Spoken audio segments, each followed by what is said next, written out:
रह के अकेला काथी करे मेरे भाई बगल वाली चलिए जाए रह के अकेला काथी करे मेरे भाई सनम छोड़ के चलिए जाए रह के अकेला काथी करे मेरे भाई डीजे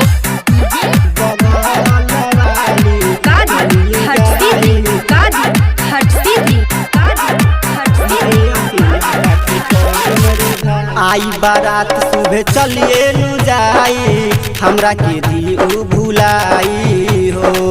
हमरा के दी उ भुलाई हो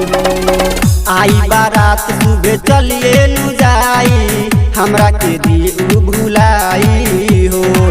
खैले कसम रहली दोसरा के घरे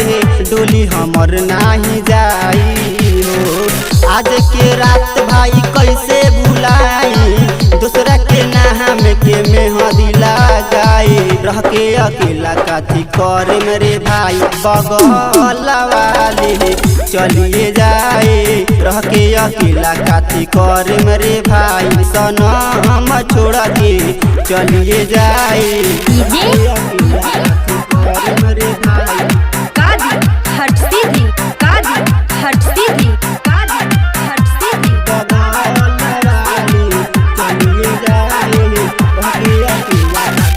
प्यार के दिल से गईली भुलाई हमरा से कैली जुदाई हो हमरा से कैली जुदाई हो प्यार के दिल से गईली भुलाई हमरा से कैली जुदाई हो राइटर सागर गम के गावता गाना रोवे अकेला रोजाना हो ओकरा बिना ना जियब रे भाई दे दे जहरिया पी के मर जाए के अकेला काथी करे मेरे भाई बगल वाली चलिए जाए रह के अकेला काथी करे मेरे भाई सनम छोड़ के